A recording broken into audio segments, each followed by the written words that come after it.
Tile লাগানো নিয়ে অনেকেই কিন্তু কনফিউশনে রয়েছে কিভাবে টাইল লাগানো উচিত। কারণ আমরা তো জানি বিভিন্ন প্রকারের টাইলস এখন মার্কেটে রয়েছে, যেমন ceramic tiles, porcelain tiles, marble type tiles, mosaic type tiles. এখন কোন ধরনের টাইলসের জন্য ঠিক কী ধরনের মর্টার ইউজ করা উচিত সেটাই কিন্তু অনেকে জানে না। অনেকে ভাবে যে সিমেন্ট দিয়ে লাগাবো কি না, অনেকে ভাবে অ্যাডিসিভ দিয়ে লাগাবো কি না, অনেকে ভাবে সিমেন্টের ঘোল দিয়ে লাগাবো কি না। তো আজকের ভিডিওটা তাদের জন্য যারা এই বিষয়ে কনফিউশনে রয়েছেন।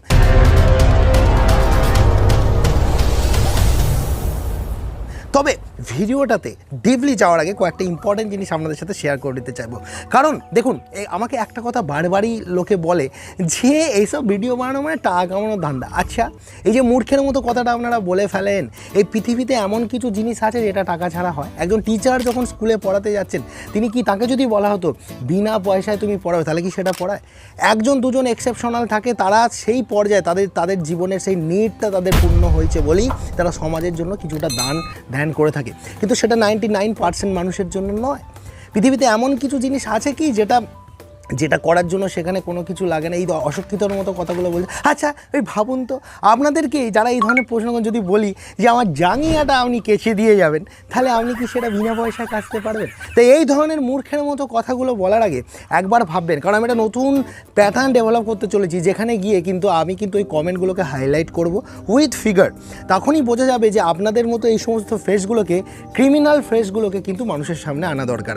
অযৌক্তিক কথা বলে নিজেদের মানে এই কথাগুলো বলে যারা খাটছে, যারা 12 ঘন্টা 14 ঘন্টা ভিডিওর পেছনে সময় দিচ্ছে, নিজেদের অফুরন্ত কাজ মূল্যবান কাজ ছেড়ে দিয়ে তাদের কাছে এই প্রশ্নগুলো করবেন না। আর একটা ইম্পর্টেন্ট জিনিস, অনেকেই বলছে আপনি যে এত ইঞ্জিনিয়ারিংয়ের কথা বলেন, তো আপনি ইঞ্জিনিয়ারিং কাজকর্মই করুন না, ভিডিও বানানোর কি দরকার আছে?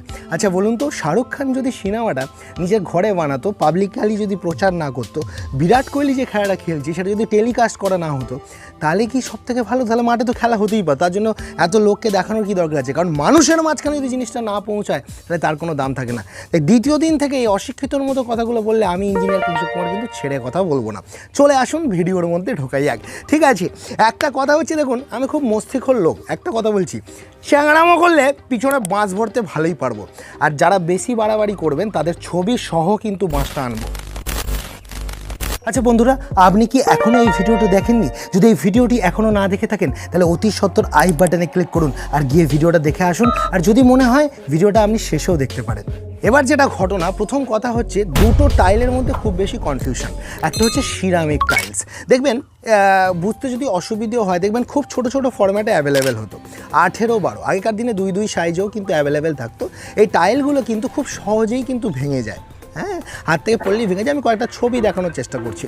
এই সিরামিক টাইল যখন আগেকার দিনে কাজ হতো, তখন এই টাইলটায় কীভাবে লাগানো হতো জানেন? সিমেন্ট দিয়ে, সিমেন্টের পেস্ট দিয়ে সেটাকে দেয়ালে চিপকে দেওয়া হতো। তো এখন একটা জিনিস দেখা যাচ্ছে, আমরা জানি যে সিমেন্টের পেস্ট মানে তাদের পারফেক্ট একদম 100% পিওর সিমেন্টকে মাখা হতো মলমের মতো করে। তো দেখা যাচ্ছে গবেষণা থেকে যে সিমেন্টের কাজ করার জন্য পারফেক্ট টেম্পারেচার জোন কতটুকু জানেন? 27 থেকে 35 ডিগ্রির মধ্যে। যেভাবে গ্লোবাল ওয়ার্মিং হচ্ছে, তাতে কিন্তু 27 থেকে 35 টেম্পারেচার আর পাওয়া যাবে না। এই জন্য দায়ী আমরা যেহেতু গাছ কেটে ফেলছি, আমরা যেহেতু প্রচুর পরিমাণে দূষণ ছড়াচ্ছি, তার জন্য কিন্তু এই টেম্পারেচার থাকছে না। তাই সেই সিমেন্টও কিন্তু ভিতরে গিয়ে প্রচুর প্লাস্টিক শ্রিঙ্কেজ ক্র্যাক ডেভেলপ করছে। আপনি হয়তো লাগিয়ে দিচ্ছেন, লাগানোর পরের দিনই সেটা দেয়াল থেকে ছেড়ে বেরিয়ে যাচ্ছে, এটা আপনি আর দেখতেও পাচ্ছেন না, ভিতরে রয়ে যাচ্ছে। বেশ কিছু বছর যেতে না যেতেই কিন্তু দেখা যাচ্ছে ভেতরগুলো ফাঁপা হয়ে যাচ্ছে, কিংবা দেয়াল থেকে খুলে পড়ে যাচ্ছে সেই পারফেক্ট গ্রিপটা অ্যাচিভ না হওয়ার জন্য। তাই জন্য বলছি, আগেকার দিনে যখন টেম্পারেচার একটা স্ট্যান্ডার্ড, যত দিন যাচ্ছে গ্লোবাল ওয়ার্মিংয়ের জন্য টেম্পারেচার বেড়ে যাচ্ছে, তাই মানুষকেও কিন্তু পরিপূরক চিন্তাভাবনা করতে হচ্ছে। আর আজকালকার দিনে তো ওই সিরামিক টাইলের থেকেও এখন হাই বড় বড় ভিট্রিফায়ার টাইলস, এই যে ভিট্রিফায়ার টাইলসের ছবিগুলো দেখানোর চেষ্টা করছি, মানুষজন কিন্তু এইগুলোকেই ফোড়ে বসাচ্ছে, আবার এইগুলোকেই কিন্তু ওয়ালে বসাচ্ছে। এখন এই ভিট্রিফায়ার টাইলস কিন্তু খুব ভালোভাবে পরীক্ষা করে দেখা গেছে যে এগুলো কিন্তু সিমেন্টের সাথে কোনোভাবেই সেই বন্ডিংটা তৈরি করতে পারে না। তাই এদের জন্য কোম্পানি কিন্তু কিছু অ্যাডহেসিভ বার করেছে। তাই সেই সমস্ত মিস্ত্রিবর্গ যারা টাইলসের কাজ করছিলেন দীর্ঘদিন ধরে, অনেকে তো আমাদেরকে বলে যে না এর থেকে ওই কাজটাই ভালো। তাদেরকে একটা কথা বলি, পরিবর্তনের সাথে অ্যাডজাস্ট করতে শেখো। পরিবর্তনের সাথে অ্যাডজাস্ট করতে না পারলে চার্লস ডারউইনের মতবাদ অনুযায়ী তুমি তুমি কিন্তু সমাজে টিকতে পারবে না। কারণ সবাইকে কিন্তু নতুন জিনিস যেহেতু টেম্পারেচার বেড়ে চলেছে, নতুন যেহেতু টাইলসের উদ্ভাবন হচ্ছে, সেহেতু কিন্তু ওই সিমেন্ট দিয়ে টাইল লাগানোটা কিন্তু ব্যাকডেটেড, এবং তার ফলে কিন্তু পার্টির বাড়িতে সেই সিমেন্ট 2-3 বছর বাদে সেই টাইল উঠে যাওয়ার ফলে কিন্তু বদনামটা, রেপুটেশনটা তোমাদেরই খারাপ হবে।